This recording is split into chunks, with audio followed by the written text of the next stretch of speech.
Good morning once again.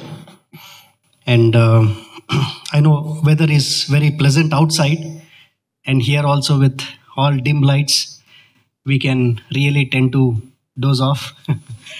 I'll try to keep everyone awake by um, God's with the God's word meditation. So let's turn to Exodus chapter 3. ఈ ఉదయకాలపు ధ్యానం కొరకై నిర్గమాకాండం 3వ అధ్యాయాన్ని చూసుకుందాం.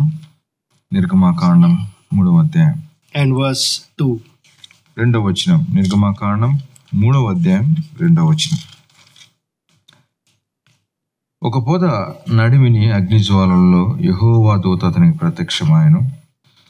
అతడు చూచినప్పుడు అగ్ని వలన ఆ పొద మండుచుండెను, కానీ పొద కాలిపోలేదు. We all know that Moses had this encounter at the second phase of his life. మనకందరికి తెలుసు, మోషే తన యొక్క జీవితంలో 2వ అంచె అనుకోవచ్చు. ఆ సమయంలో దేవుని యొక్క ప్రత్యక్షత ఇలాగ పొందినట్లుగా మనం గమనించగలం. So we usually focus on the second part of his life, because this is already transformed and he was a leader of the Israelites. మనం చాలాసార్లు మోషే యొక్క తరువాత స్థితిని జ్ఞాపకం చేసుకుంటాం. ఎందుకంటే ఆయన మార్చబడిన వాడుగా, ఒక నాయకునిగా, ఇశ్రాయేలును విమోచకునిగా మనం అతన్ని గమనిస్తుంటాం. Just to humorously put it, Moses meeting burning bush was more than meeting George Bush. మనము ఒకసారి హాస్యాస్పదంగా చెప్పుకోవాలంటే, మోషే ఈ యొక్క మండుచున్నటువంటి అగ్ని పొదను కలుసుకున్నటువంటి ఆ సమయము మోషే జార్జ్ బుష్ను కలుసుకున్న దానికంటే పెద్దదిగా మనం చెప్పుకోవచ్చు. Of all the kinds of experiences Moses had in his life, the most important experience in his life was meeting the Lord in this burning bush.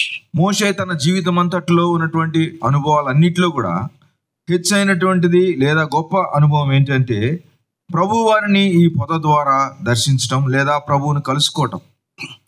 Very remarkable things have happened in the past in his life before this incident. ఈ యొక్క సన్నివేశానికంటే ముందు తన జీవితంలో ఎన్నో గొప్ప కార్యాలు జరిగినాయి. They are no ordinary things. అవి ఏమీ సహజమైనవి కాదు.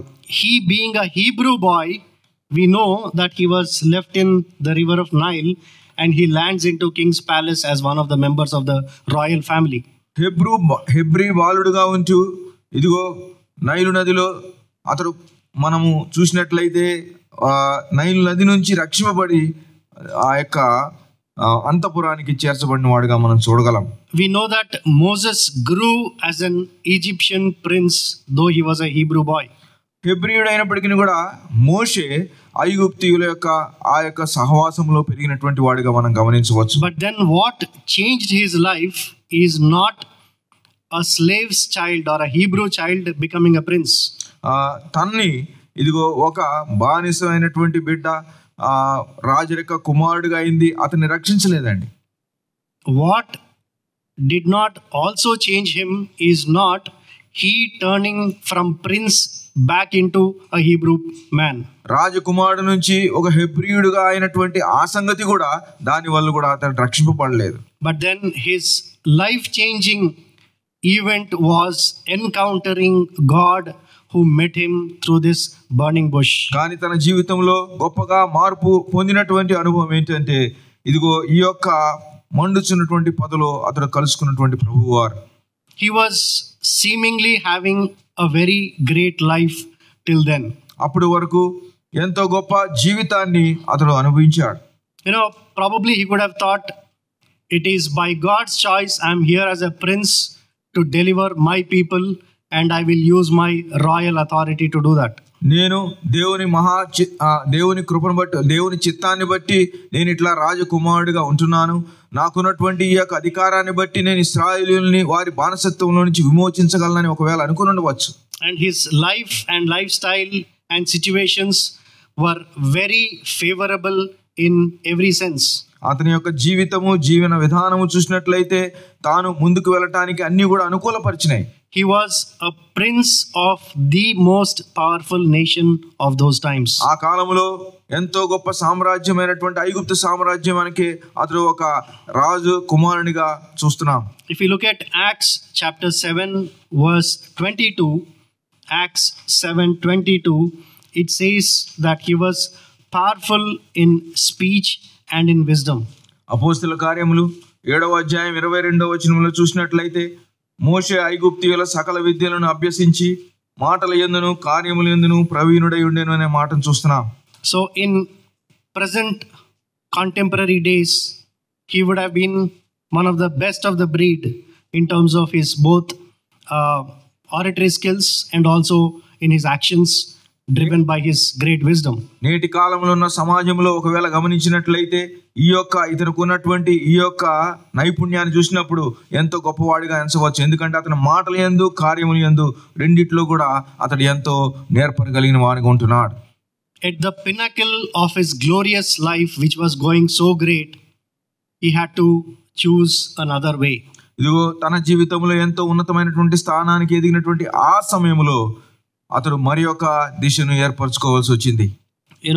If again we have to relate it with our contemporary terms, he could have done his PhD, he could have been doing one of the greatest jobs ever in those days, and he was probably lining up for his royal responsibilities that would come next to him. నేటి దినాల్లో ఉన్నటువంటి ఈ యొక్క పరిస్థితుల్లో పోల్చుకున్నట్లయితే ఒకవేళ విద్యలో ఎంతో గొప్పగా పిహెచ్డి చేసుకుని ఉండి ఇక తర్వాత ఉన్నతమైనటువంటి ఉద్యోగానికి సిద్ధపడుతున్న వేళను మనం అనుకోవచ్చు. And God, when he encountered, his life changed completely. కానీ ప్రభువారు అతన్ని దర్శించినప్పుడు తన జీవితం అంతా మారిపోయింది. When God met him, he was already a broken man. దేవుడు అతన్ని కలుసుకున్నప్పుడు అప్పటికే అతడు విరగొట్టబడినటువంటి ఒక వ్యక్తిగా మనం చూడవచ్చు. Exodus chapter 3 verse 11, if you look at it, he gives an excuse. 3వ అధ్యాయం 11వ వచనం నిర్గమకాండంలో చూసినట్లయితే అతడు ఒక సాకు చెప్తున్నాడు. He says, who am I that I should go to Pharaoh and that I should bring the children of Israel out of Egypt? అందుకు మోషే, నేను ఫరో యొద్దకు వెళ్ళుటకును ఇశ్రాయేలీయులను ఐగుప్తులో నుండి తోడుకొని పోవుటకును ఎంతటి వాడనని దేవునితో అనగా. We know he was one of the most skilled persons or talented persons in those days, and he becomes someone who cannot even speak properly. మనం ఇందాకే చూసాం, అతని మాటల్లో కార్యములలో ఎంతో నైపుణ్యం కలిగిన వాడుగా ప్రసిద్ధి చెందిన వాడుగా ఉన్నటువంటి ఆ మోషే ఇక్కడ చూసినట్లయితే నేను మాటలాడలేను అనేటువంటి స్థితికి వచ్చాడు. Interesting aspect was that God did not encounter him in his all glorious times. I mean, when he was having those glorious times as prince. ఆసక్తికరమైన విశేషం ఏంటంటే అతడు ఒక రాజకుమారునిగా అన్ని అనుభవిస్తున్నటువంటి ఆ సమయంలో దేవుడు అతన్ని ఎదుర్కోలేదు. But then when he was completely shattered, broken, no hopes of future whatsoever, then God comes and meets him. కానీ తన జీవితంలో సంపూర్ణముగా ఏ మాత్రం కూడా ఆశ లేనిటువంటి స్థితిలో ఉన్నప్పుడు, నిస్సహాయతలో ఉన్నప్పుడు, కృంగిపోయినటువంటి పరిస్థితులు ఉన్నప్పుడు ప్రభువారు అతన్ని దర్శించాడు.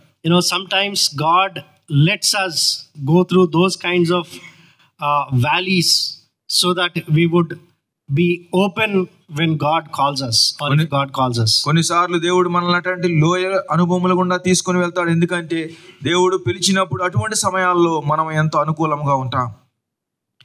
When we are at our best, probably we would not be open to hear God's voice. మనకు అన్ని బాగున్నప్పుడు, అంతా సౌఖ్యంగా ఉన్నప్పుడు మనం దేవుని మాటలు వినటానికి చాలా సార్లు చెవినివ్వం. Even the gold that is shaped up through a furnace, not when it is ornamental. మనం చూస్తున్నటువంటి ఆ సువర్ణము, బంగారము కూడా అది ఆ భయంకరమైనటువంటి కొలిమిలో అలాగూ మార్చబడింది పరిశుద్ధంగా, కానీ అది అమాంతాన అలాగే వచ్చి రాలేదండి బయటికి. And when Moses meets God, he understood the purpose of his life. He gets the greatest job offer, and then that actually changed the whole history of mankind. ఇదిగో మోషేకు దేవుడు ఆ ఇచ్చినటువంటి ఆ పనిని మనం చూసినప్పుడు ఆ సమయంలో అతడు ఎంతో ఆ దీన స్థితిలో ఉన్నప్పటికి కూడా దేవుడు ఇచ్చినటువంటి ఆ పనిని అతడు తీసుకున్నప్పుడు తన జీవితం అంతా మారిపోయింది. ఎందుకంటే అంతకంటే శ్రేష్టమైనటువంటి గొప్ప పని మరొకటి లేదు. That's why Bible says God has chosen the foolish of this world, not the wise. అందుకని దేవుని వాక్యం ఏం చెప్తుందంటే లోకంలోని బుద్ధిహీనులను దేవుడు ఎన్నిక చేసుకున్నాడు. When God met Moses, he was just tending his sheep. He was just, with his family and taking care of his family and not knowing what to do next.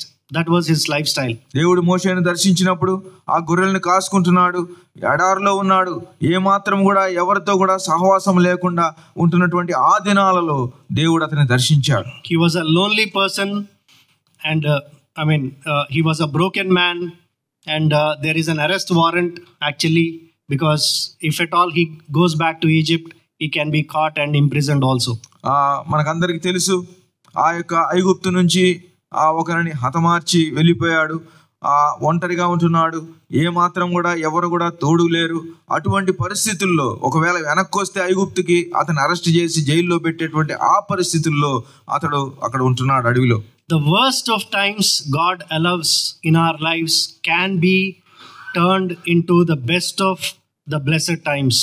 దేవుడు మన జీవితాల్లో ఒకవేళ ఏ మాత్రము కూడా మనకు నిరీక్షణ లేనటువంటి అటువంటి దినాల్లో ఒకవేళ మన జీవితంలోకి వస్తే ఆ సమయాలే దేవుడు మనం దర్శించడానికి గొప్ప సమయాలుగా మనం ఎంచుకుందాం. You might have heard this famous story told about a man whose ship got wrecked. మీరందరూ ఈ యొక్క కథ వినే ఉంటారు. ఒక వ్యక్తి తన యొక్క ఓడ బద్దలైపోయింది. Then he manages to catch hold of a small wooden piece and then sails to the nearest shore. ఆ తర్వాత ఓడ బద్దలైనప్పుడు ఏదో ఒక చిన్న చెక్కను పట్టుకొని తెప్పలాగా ఒక దగ్గరున్న ఒడ్డుకు చేరతాడు. So he lands into an island where there is no inhabitation. అక్కడ ఒక ద్వీపానికి చేరతాడు, అక్కడ ఎవరు కూడా మనుషులు ఉండరు. Then he will start trying to survive there with some fruits and available things that he can eat and feed upon. అక్కడ ఉన్న వృక్షాల నుంచి వస్తున్న కొన్ని పండ్ల ద్వారా అతడు ఏదో తింటూ తన జీవితాన్ని గడుపుతుంటాడు. And then he gathered some wood to build a small hut for himself to protect himself from the weather and the wild animals. ఇదిగో ఆ తర్వాత అక్కడ ఉన్నటువంటి ఆ యొక్క వాతావరణం నుంచి కాపాడుకోవటానికి ఏదో చిన్నగా కొంత చెట్టులో నుంచి ఆ యొక్క చెట్లను నరుక్కొని వచ్చి తనకు ఒక నివాసాన్ని ఏర్పరచుకుంటాడు. Days keep going on. Days keep passing on and then there is no sign of help, no sign of him getting out of that island. దినాలు గడిచే కొద్దీ ఆ యొక్క ద్వీపంలో నుంచి బయటికి రావడానికి ఏమాత్రం కూడా అతనికి ఎటువంటి నిరీక్షణ లేకుండా పోయింది. Every day he bows down and cries to God asking for help to come out of that and meet his family. ప్రతి దినం కూడా ఇదిగో తాను ఎంతో దుఃఖంతో ఆ దేవుని అర్థిస్తుంటాడు, ఇదిగో ఈ స్థితి నుంచి నన్ను బయటికి తీసుకొని వెళ్ళమని. And then there is no hope because day after day his hope diminishes more and more. ఎందుకంటే దినదినము కూడా తనకున్నటువంటి ఆ నిరీక్షణ తగ్గిపోతూ వచ్చింది. One day when he goes to gather some food, ఒక దినమందు బయటికి వెళ్ళి తన యొక్క కావాల్సినటువంటి ఆహారాన్ని సమకూర్చుకోవాలనుకున్నప్పుడు and he is back, వెనక్కి వచ్చేటప్పటికి his hut is on fire. తన యొక్క తను ఏర్పరచుకున్న నివాసము ఆ అగ్నితో మండిపోతుంది. Then he is completely shattered because all that he has is that little hut that he built. అది తనకి ఎంతో వేదనకు గురి చేసింది, ఎందుకంటే తనకున్నదే ఆ ఒక్క చిన్న ఆ యొక్క కుటీరం, అది కూడా కాలిపోతుంది. And he cries out very loud, shouting to God, saying, "Why are you haunting me like this?" దేవునితో గట్టిగా ఏడుస్తూ అడుగుతాడు, ఎందుకు నన్ను ఇలా వేధిస్తున్నావు దేవా, ఎందుకు నన్ను ఇలా బాధ పెడుతున్నావు అని. And he says, "God, if you don't want me to be alive, kill me, but then this is not how I want to live." అతను అంటాడు, ప్రభువా, ఒకవేళ నేను జీవించకూడదు అనుకుంటే నన్ను చంపేయి, కానీ ఇలాగెందుకు నన్ను బాధ పెడతావు అని. And then he hears some sound. అప్పుడు ఒక స్వరాన్ని వింటాడు. That's a ship that is coming towards him. అది ఒక ఓడ తన దగ్గరికి వస్తుంది.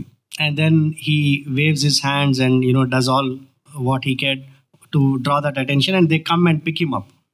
అలాగో అది వస్తుంటే చేతులు ఊపి తర్వాత వారి దగ్గరకు వచ్చినాక అతను తీసుకొని వెళ్తారు. And then he gets into that ship with all excitement, and then he asks them, how did you know that I'm here? ఆ ఓడలోకి వెళ్ళినాక నేను ఇక్కడ ఉన్నానని మీకు ఎలా తెలుసు అని ఎంతో ఆశగా అడుగుతాడు వాడు. And the captain says, you sent the smoke signal. We saw that smoke. We could understand that there is someone who is calling me. ఆ ఓడ నావికుడు ఏమన్నాడంటే, ఇదిగో నీవు పొగ పెట్టావు కదా, ఆ పొగ పెట్టినప్పుడు అది మాకు ఒక చిహ్నము, అందుకే మేము ఇటు వచ్చామన్నాడు. Did he do anything there? అక్కడ ఏమన్నా చేశాడా తాను? Who was in action? ఎవరండి అక్కడ పని చేసింది? God. దేవుడు. Sometimes when sufferings hit us, even we don't understand that God is at work, but then there is already a smoke that would have come from our hearts, which would have already sent a signal, and God is already at the rescue operation. కొన్నిసార్లు శ్రమలు మనల్ని తాకుతున్నప్పుడు మనకు తెలియకుండానే మనం వేసేటువంటి ఆర్తనాదాలు దేవుని సన్నిధికి వెళ్ళి దేవుడు మన ద్వారా తన కార్యాన్ని జరిగేటట్టు ఉంటుంది. How do you think Moses turned from most powerful person in the world into the meekest man in the world? ఈ యొక్క మోషే ఆనాటి ప్రపంచంలో, ఆనాటి కాలంలో ఎంతో గొప్ప అధికారం కలిగినటువంటి వ్యక్తిగా ఉన్నటువంటి అతను ఎలాగో దీనుడుగా మారిపోయాడు? That is because he encountered God in that burning bush. ఎందుకనగా ఇక్కడ మండుచున్నటువంటి పొదలో అతడు దేవుని దర్శించిన రీతిని బట్టి. In your life, did you ever had this experience at all? నీ జీవితంలో ఇటువంటి అనుభవం నీకు ఎప్పుడన్నా తటస్థించిందా? Did you meet personally all alone this God? ఇటువంటి దేవుని నీవు సొంత దేవునిగా ఎప్పుడైనా సంధించావా? I'm not talking about forefathers legacy. I'm not talking about the Christian life that we live, so called. I'm not talking about the daily prayers that we do.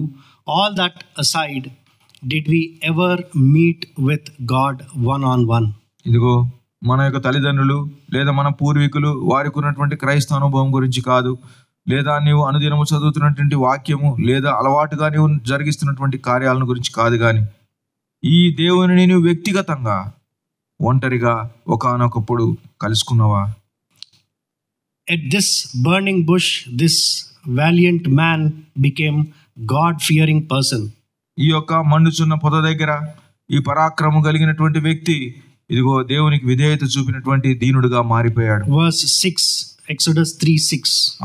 3వ అధ్యాయం 6వ వచనం చూసినట్లయితే, మరియు ఆయన, నేను నీ తండ్రి దేవుడను, అబ్రహాము దేవుడను, ఇస్సాకు దేవుడను, యాకోబు దేవుడను అని చెప్పగా మోషే తన ముఖమును కప్పుకొని దేవుని వైపు చూడబెరిచెను. he started that fear of God life. ఇక్కడ చూసినట్లయితే దేవునికి భయపడేటువంటి జీవితాన్ని ప్రారంభిస్తున్నాడు. If at all we have encountered God one on one, we would fear God. మనము ఎప్పుడైనా దేవునిని ఒంటరిగా ఒకవేళ ఎదుర్కొన్నట్లయితే దేవునికి భయపడటం మనం ప్రారంభిస్తామండి. Our talents, our accolades, our positions, our symbols of pride, nothing matters compared to this experience of burning bush. మనకున్నటువంటి తలాంతులు, మనకున్నటువంటి పరాక్రమము, మనకున్నటువంటి ఏవైనా గర్వించదగ్గవి ఏవున్నా, అతిశయానికి కారణమైనవి ఏవున్నా, ఇలా ఒకవేళ దేవుని మనం కలుసుకుంటే అవన్నీ కూడా మనల్ని దీనులుగా మారుస్తాయి. In verse 4 we see God calling him twice, Moses, Moses. 4వ వచనంలో చూసినట్లయితే దేవుడు 2 సార్లు మోషే మోషే అని అతనిని పిలిచాడు. Did God call us by our name? దేవుడు మనల్ని మన పేరుతో పిలిచాడా? I'm not asking about an audible voice that we would have heard, but then do we have that rapport so much so, or a fellowship with God so much so that he knows us by name? అలాగూ వినికిడి కలిగినటువంటి ఆ స్వరము అని నేను అడగట్లేదు, కానీ అలాగూ దేవునితో ఉన్నటువంటి సంబంధము అంత దగ్గరగా మీకున్నదా? And then his life changed so drastically that he could say no to everything else so easily. ఆ తర్వాత అతని జీవితం ఎంత గొప్పగా మారిపోయిందంటే లోకంలో వస్తున్న ప్రతి ఆకర్షణకు కూడా కాదు అని చెప్పగలిగేటువంటి అనుభవంలోకి ఎదిగాడు. One of the beautiful phrases I like in the Bible is in Hebrews 11:24. Hebrews 11:24. ఎంతో హర్షించదగ్గ విషయము హెబ్రీయులకు రాసిన పత్రిక 11వ అధ్యాయం 24వ వచనంలో మనం చూడవచ్చు. మోషే పెద్దవాడైనప్పుడు విశ్వాసమును బట్టి ఐగుప్తు ధనము కంటే క్రీస్తు విషయమైన నింద గొప్ప భాగ్యమని ఎంచుకొని అల్పకాలము పాపభోగము అనుభవించుట కంటే దేవుని ప్రజలతో శ్రమ అనుభవించుట మేలని యోచించి ఫరో కుమార్తె యొక్క కుమారుడని అనిపించుకున్నట్టుకు ఒప్పుకొనలేదు. ఎలయనగా అతడు ప్రతిఫలముగా కలుగబో బహుమానమందు దృష్టి ఉంచాను. These words are so encouraging, because by faith Moses said no to Egypt. ఈ యొక్క మాటలు అవి మనల్ని ఎంతగానో ఆదరిస్తున్నాయి, ప్రోత్సహిస్తున్నాయి. ఎందుకనంటే ఆయన విశ్వాసమును బట్టి ఐగుప్తుకు నేను కాను అని చెప్పాడు. So many times we have to say no to so many things, right? If we have to cling on to the Lord. మనము ప్రభువుని హత్తుకోవాలంటే అనేక సార్లు లోకంలో జీవిస్తున్న మనము ఎన్నిటికో కాదు అని చెప్పవలసిన పరిస్థితులు వస్తాయి. There may be certain relationships, there may be certain offers, there may be certain attractions, there may be certain nice things that we like and we want to be associated with. కొన్నిసార్లు ఎన్నో మనల్ని ఆకర్షిస్తుంటాయి, మనకు నచ్చినవి ఎన్నో ఉంటాయి. స్నేహ బంధాలు కావచ్చు, లేకపోతే కార్యాలు కావచ్చు. వాటన్నిటికీ మనం ఒకవేళ దేవునికి దగ్గర అవ్వాలనుకుంటే వాటికి కాదని చెప్పవలసిన పరిస్థితి ఉంది. They may not even appear to be wrong, they may not appear even to be sinful. అవి పాపముగా ఎంచబడవు, అవి తప్పుగా కూడా ఎంచబడకపోవచ్చు. Here choosing Egypt in itself is not sin. ఇదిగో ఐగుప్తును కోరుకోవటము అక్కడ పాపమే కాదు.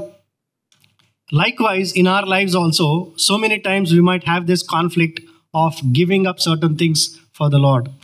అలాగే మన జీవితంలో కూడా అనేక సార్లు ప్రభు కొరకై మనం ఇచ్చివేసే విషయంలో మనం ఎన్నో ఇబ్బందులు పడుతుంటాం. I would want to encourage you to remember this, memorize this phrase where it says, by faith Moses forsook Egypt. కాబట్టి దయచేసి మిమ్మల్ని అందరినీ కోరుకుంటున్నా, ఈ యొక్క మాటలు మనము బట్టి పడితే లేదా వాటిని గుర్తుంచుకుంటే చాలా మంచిది. ఎందుకంటే విశ్వాసమును బట్టి మోషే వాటన్నిటిని కూడా వదిలిపెట్టి వేశాడు. We may have to say no to the best of the things in the world to sign up for a journey with the Creator God. ఇదిగో మన సృష్టికర్త అయినటువంటి దేవునితో మనం నడవటానికి లోకమునకు ఆకర్షణీయమైనటువంటి ఎన్నో వాటిని మనం కాదని చెప్పవలసిన అవసరం ఉంది. James 4:4 it says, friendship with the world is enmity with God. యాకోబు పత్రిక 4:4లో చూసినట్లే ఈ లోక స్నేహము దేవునికి వైరమని మీరు ఎరుగరా. We think we have to evangelize the world or we have to be good to the world, so we have to be in friendship with the world. మనం చాలా సార్లు అనుకుంటాం లోకానికి సువార్త చెప్పాలి కాబట్టి లోకముతో మనం స్నేహ బంధాలు కలిగి ఉండాలని. So instead of them becoming or instead of changing them to turn to God, we become like them. అటువంటి పరిస్థితుల్లో వారిని మనం మార్చేది పోయి మనమే వారిలాగా అయిపోతుంటాం. And sometimes we want the best from both the worlds, both this world and heaven. కొన్నిసార్లు లోక సంబంధంగా మనం మంచి కావాలనుకుంటాము, పరలోక సంబంధమైన కూడా మంచి కావాలనుకుంటాం. We want to do that surfing, between two boats, because we don't want to miss anything good happening here, neither the heavenly good things. ఎందుకంటే ఈ లోకంలోని వాటిని మనం పొందుకోవాలని, అలాగే పరలోక సంబంధమైన వాటిని పొందుకోవాలని మనం ఎన్నోసార్లు వీటి మధ్య మనము సతమతం అవుతుంటాం. If at all we had this encounter with the burning bush, it becomes so easy to say no, to give up anything for it. మనము దేవుని ఇలాగ మోషే దేవుని కలుసుకున్నటువంటి ఆ యొక్క మండుచున్న పొద అనుభవం కలిగి ఉన్నట్లయితే లోకంలో ఉన్న ప్రతి ఆకర్షణ కూడా మనము కూడా నో అని చెప్పగలం. Apostle Paul, he could say, compared to the coming glory, all these things are but a lighter thing. ఇదిగో అపోస్తలుడైన పౌలు చెప్తున్నాడు, రాబో మహిమ నిమిత్తమై ఈ లోకములో కలుగుచున్న ప్రతి శ్రమ కూడా ఎన్నదగినవి కావని పౌలు చెప్పాడు. And he goes on to say in Philippians 3:8-10, he says, all things I count but loss, it's like dung. ఫిలిప్పీయులకు రాసిన పత్రికలో పౌలు చెప్తున్నాడు, సమస్తమును నష్టముగా ఎంచుకొని వాటిని పెంటతో సమానముగా నేను గ్రహిస్తున్నానని. So that I may gain Christ. అలాగూ చేసి నేను క్రీస్తును సంపాదించుకోవాలనుకున్నా. If at all we have that encounter with the Lord, we understand the preciousness of Him and His presence. అలాగూ ప్రభువుని దర్శించిన రీతి, ప్రభు ప్రత్యక్షమైన రీతి మన జీవితంలో ఉన్నట్లయితే మనం దేవుని యొక్క సంగతుల విలువను మనం గుర్తిరగలం. So many times what pull us back are the good things, so-called good things of this world. They keep us grounded right here so that we do not move heavenward.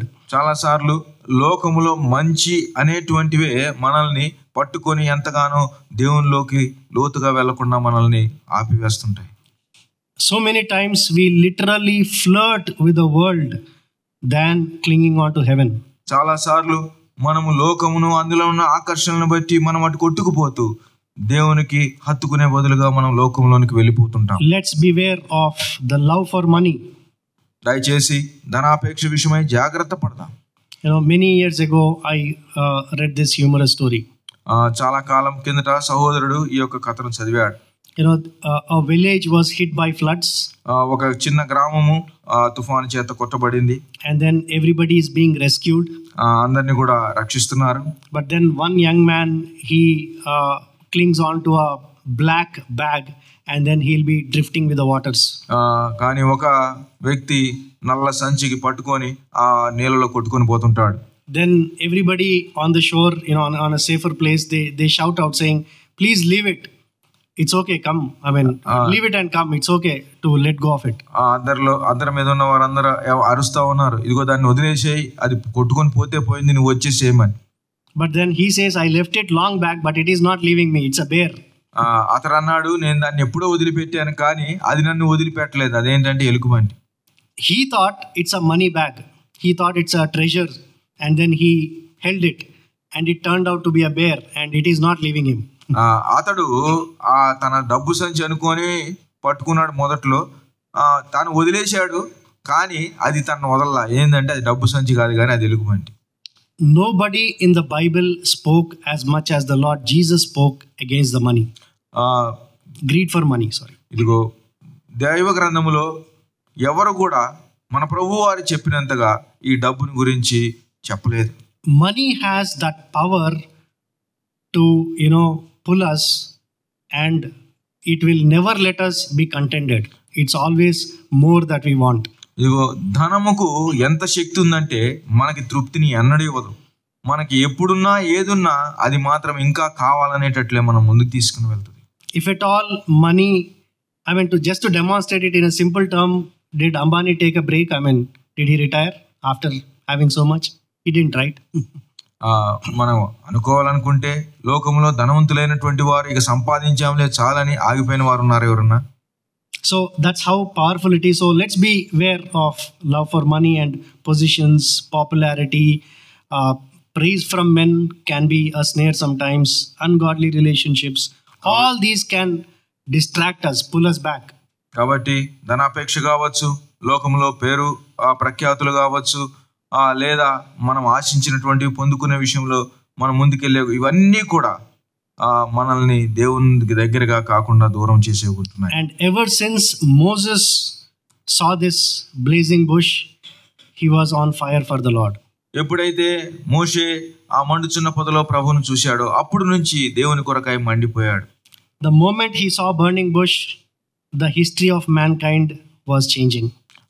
ఇదిగో తాను ఎప్పుడైతే మండుచున్న పొదలో ప్రభువును చూశాడో అప్పటి నుంచి మానవుని యొక్క చరిత్ర మొత్తం మార్పు పొందిందండి. One person having this kind of a personal encounter with God can change generations. ఒక వ్యక్తి ఇలాంటి ప్రత్యక్షత దేవుని విషయమై కలిగి ఉంటే తరతరాలు మార్చగలిగేటువంటి శక్తి దేవుడు అతని ద్వారా జరిగిస్తాడు. He never turned back. అతడు ఎన్నడూ కూడా వెనుదిరిగినటువంటి వాడు కాదు. His journey with the Lord every time was getting better. అతడు దేవునితో నడుస్తున్నటువంటి ఆ ప్రయాణము దినదినము కూడా ఎంతో లోతుగా వెళ్ళింది. After burning bush experience, he had that 40-day experience on Mount Sinai. ఈ మండుచున్న పొద అనుభవం తర్వాత 40 దినాలు సీనాయి పర్వతం మీద దేవునితో కలిసి ఉన్న ఆ యొక్క అనుభవాన్ని మనం చూడవచ్చు. All that happened because when he met with God at that burning bush, he developed that fear of God. అదంతా ఎందుకు జరిగిందంటే దేవుణ్ణి మండుచున్న పొదలో అతడు కలుసుకున్నప్పుడు దేవుని యందలి భయాన్ని అతడు అప్పుడు కలిగి ఉన్న రీతిని బట్టి ఇవన్నీ జరిగినాయి. Now there is something interesting I will mention and then close. ఒకటి ఆసక్తికరమైనది ఉంది, దాన్ని చెప్పి ముగిస్తాను. Fire begets fire. అగ్ని అగ్నినే పుట్టిస్తుందండి. He had that fire and then he passed it on. అతనికి ఆ యొక్క దహించేటువంటి ఆ స్వభావము, ఆ మంట ఉంది, అందుకే అతడు ఇతరులు కూడా దాన్ని సంక్రమించాడు. He was like a lamp that was burning and shining. అతడు మండుచు ప్రకాశించినటువంటి ఒక దీపం వలె ఉన్నాడు. About whom those words were spoken by the Lord Jesus? Do you know? ఎవని గురించి అండి ప్రభువైన యేసుక్రీస్తు వారు ఆ మాటలు చెప్పాడు? He was like a lamp that is burning and shining. It is spoken about John the Baptist. The Lord testifies about him. బాప్తిస్మిచ్చు యోహాను గురించి ప్రభువైన యేసుక్రీస్తు వారు ఇచ్చిన సాక్ష్యం అది. John chapter 5 verse 35. యోహాను సువార్త 5వ అధ్యాయం 35వ వచనంలో మాటను చూడవచ్చు. We can read it. John chapter 5 verse 35. యోహాను సువార్త 5:35వ వచనం. అతడు మండుచు ప్రకాశించుచున్న దీపమై ఉండెను, మీరు అతని వెలుగులో ఉండి కొంతకాలము ఆనందించుటకు ఇష్టపడితిరి. So John the Baptist, Jesus himself is testifying that he was a burning and shining lamp. యేసుక్రీస్తు వారు తానే బాప్తిస్మిచ్చి యోహాను గురించి సాక్ష్యం ఇచ్చాడు, అతడు మండుచు ప్రకాశించుచున్న దీపమై ఉండెను. Can Jesus tell something very close to that about us? మన గురించి ప్రభువారు అలాగ చెప్పగలరా దగ్గరగా? Can the Lord Jesus, looking at us today, can he say he is also a lamp, he is also burning? దేవుడు మనల్ని కూడా అతడు కూడా ఒక దీపమే, అతడు కూడా మండుచున్నాడు అనే మాట చెప్పగలరా? Are we lamps that are lit only on Sunday mornings? మనము కేవలం ఆదివారం పొద్దున మాత్రమే వెలిగేటువంటి ఆ యొక్క దీపములుగా ఉన్నామా? Are we lamps that flicker very often? For every little wind we flicker. ప్రతి ఒక్క చిన్న గాలికి కూడా మనము ఆరిపోయేటువంటి ఆ యొక్క దీపాలలాగా ఉంటున్నామా? Do we have that fire in our bones? లేదా మనలో ఆ యొక్క మండేటువంటి స్వభావం ఉన్నదా? What are we doing about our encounter with the Lord? మన ప్రభువుతో మనకున్నటువంటి ఆ యొక్క అనుభవం గురించి మనం ఏం చేస్తున్నాం? If at all you did not have that encounter with the Lord at all, forget about this. You will not have fire within you. ప్రభువుతో నీకు ఇలాంటి అనుభవం లేకపోతే ఎప్పుడు కూడా నీలో ఈ యొక్క మంట ఉండదు.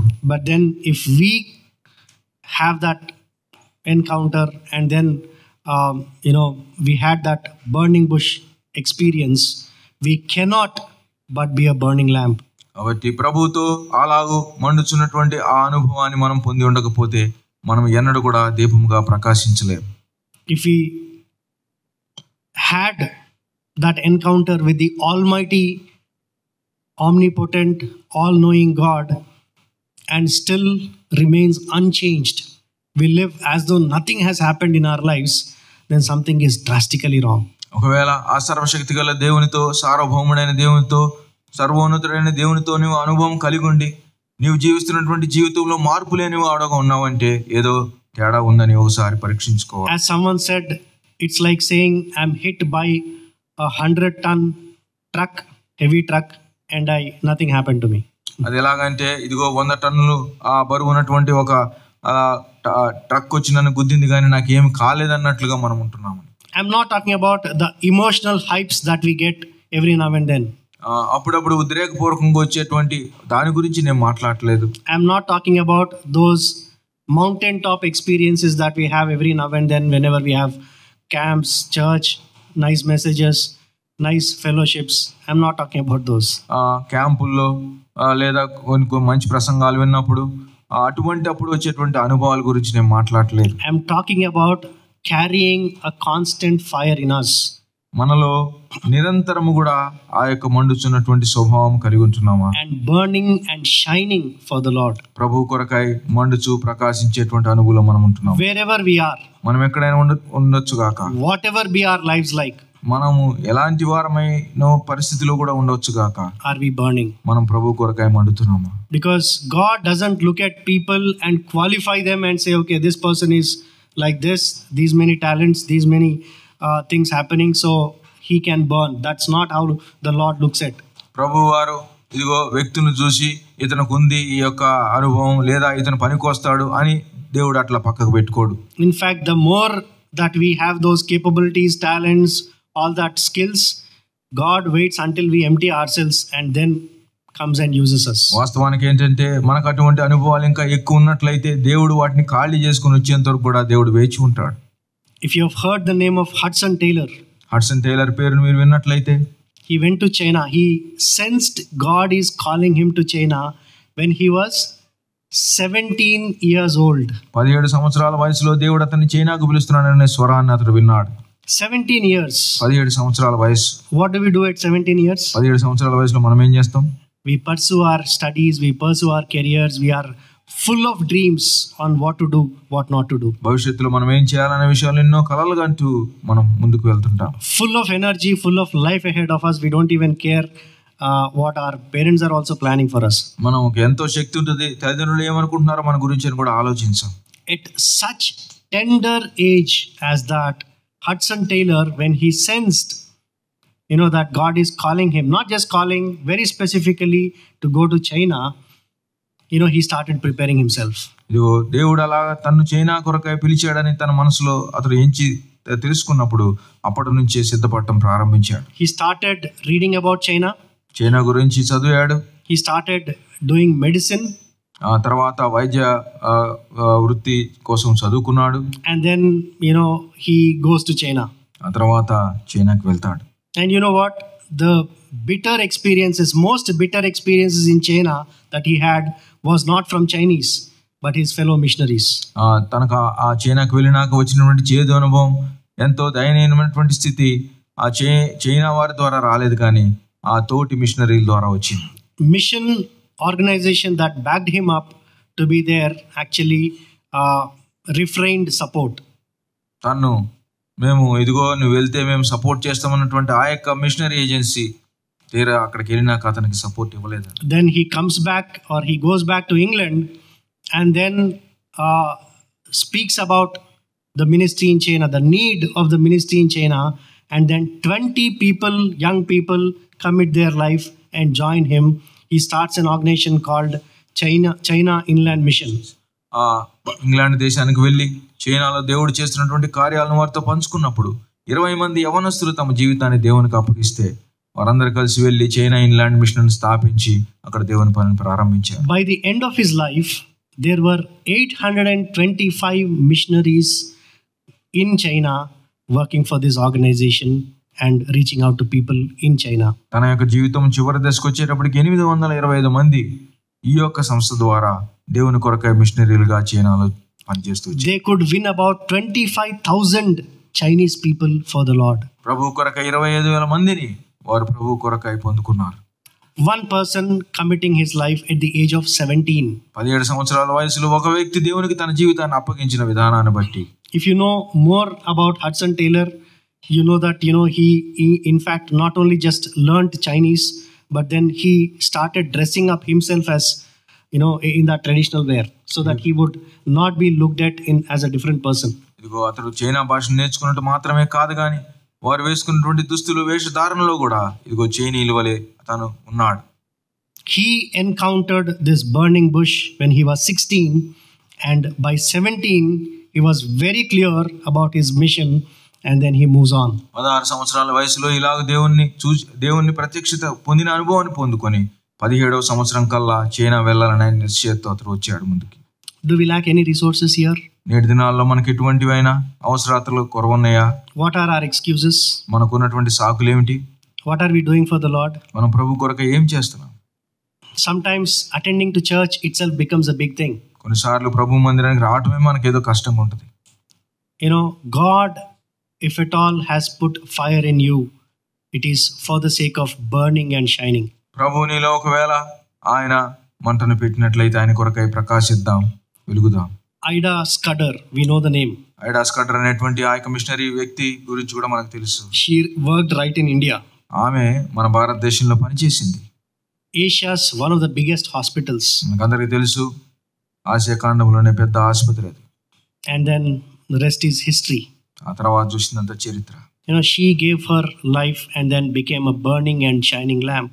ఆమె తన జీవితాన్ని ఇచ్చివేసింది, మండుచున్న ప్రకాశించిన దీపమైంది. Dr. Billy Graham, the evangelist of the century, Billy Graham గారి గురించి చూసినట్లయితే నేటి ఆ శతాబ్దంలోనే దేవుని కొరకై వాడబడినటువంటి వ్యక్తి. he committed his life when he was young. అతను యవనస్తుడుగా ఉన్నప్పుడు దేవునికి తన జీవితాన్ని అప్పగించాడు. And then he reached out to the entire world with the gospel. ఆ తర్వాత ప్రపంచం మొత్తానికి సువార్తతో వెళ్ళాడు. Presidents of United States would look up to Dr. Billy Graham.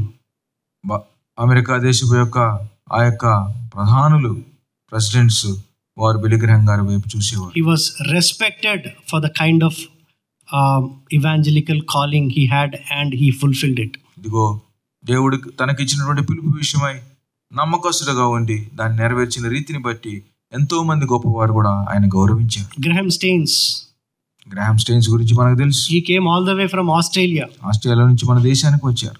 He served lepers who are in Orissa. ఒరిస్సాలో ఉన్నటువంటి కుష్ఠరోగులను ప్రేమించాడు. And then he used to clean their wounds, with his bare hands. That's how his service was. తన యొక్క హస్తములతో వారి గాయాలను తుడిచాడు, కడిగాడు. He and his sons, we know, were burnt alive.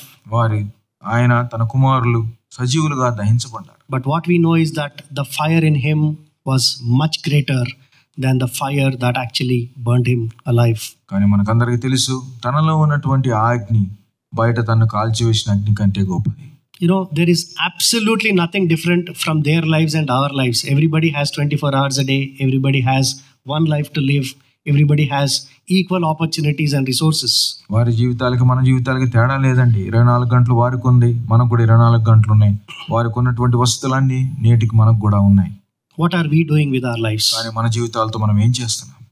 Again, just to put it in simple terms, we are just hunting mice. Hunting rats.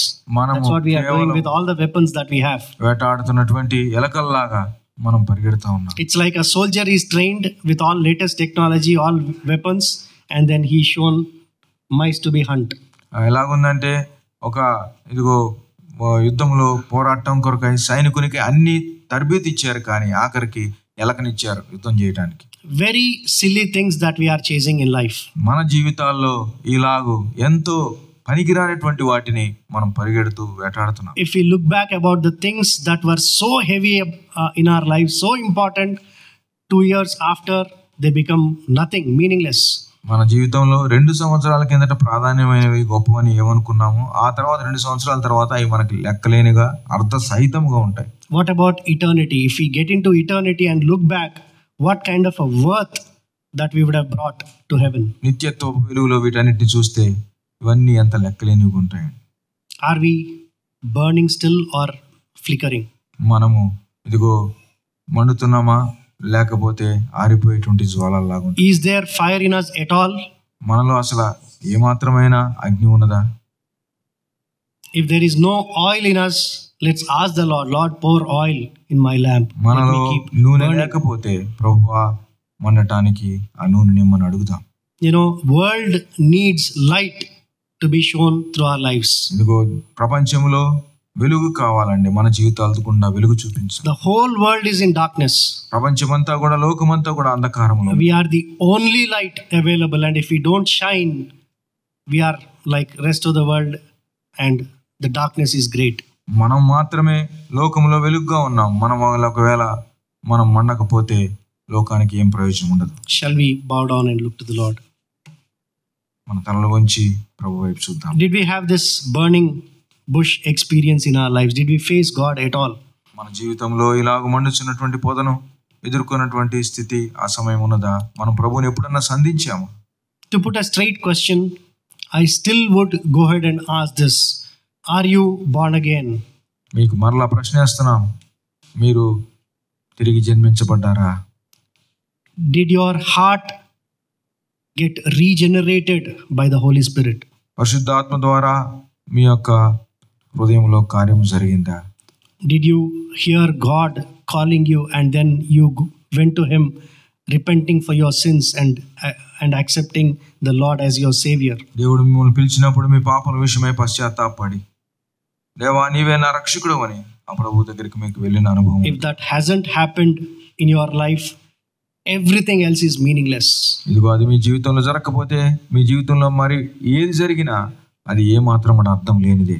We work as though we are just trying to catch air with our hands. ఇదిగో మన చేతులతో గాలి పట్టుకున్నట్టుగా ప్రయాసపడుతున్నట్లే మనం పని చేస్తున్నట్లుంటది. I am warning, I am imploring, I am urging, I am pleading, I am requesting, but then this could be a lost opportunity if we are not accepting your Lord into your life, who is your creator. మిమ్మల్ని హెచ్చరిస్తున్నాం, మిమ్మల్ని బతిమాలుకుంటున్నాం, మిమ్మల్ని ప్రాధేయపడుతున్నాం, ప్రార్థిస్తున్నాం. మీరు దేవునికి మీ జీవితాలు ఇవ్వకపోతే ఒకవేళ ఇదే చివరి అవకాశమేమో. If you have had this experience of meeting the Lord at the burning bush, and if you are not shining and burning for the Lord, we are wasting our lives.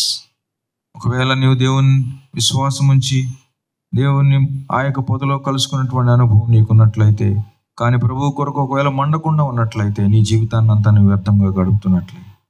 The Lord will ask for an account for the life He has given us. దేవుడు మనకి ఇచ్చిన జీవితం విషయమే ఒకానొక దినమందు లెక్క అడగనే ఉన్నాడు. What stops us from doing it? అలాగ చేయటానికి ఏది నిన్ను అడ్డుకుంటుంది? If we are serious about our lives, let's recommit ourselves to the Lord. ఒకవేళ మన జీవితాల విషయమై మనం నిజంగా ఆ సీరియస్గా ఉన్నట్లయితే ప్రభువుని సంధిద్దాం, ప్రభువుని అడుగుదాం. It is He who can transform our lives. It is He who can turn us into vessels that are usable in His service. ఆయన మాత్రమే మన జీవితాలను ఆయనకు యోగ్యమైన పాత్రలుగా మార్చుకోగలడు, మనం వాడుకోగలడు. He will not look at our disabilities. He will not look at our age. He will not look at our gender. He will not look at our inadequacies.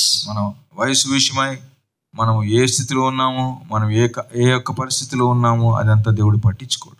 He will only look at one thing, a desire to be a burning and shining lamp. ఆయన ఒకటే చూస్తున్నాడు, ఆయన కొరకై మనకు ఆశ ఉన్నదా మండాలని. If we have that desire, let's tell Him this morning, Lord, I want to be a useful vessel. ఆ ఆశ మనకున్నట్లయితే ప్రభువుతో మనం అడుగుదాం, ప్రభువా నన్ను నీ కొరకై మండించుమని. Request David Anna to close it with prayer.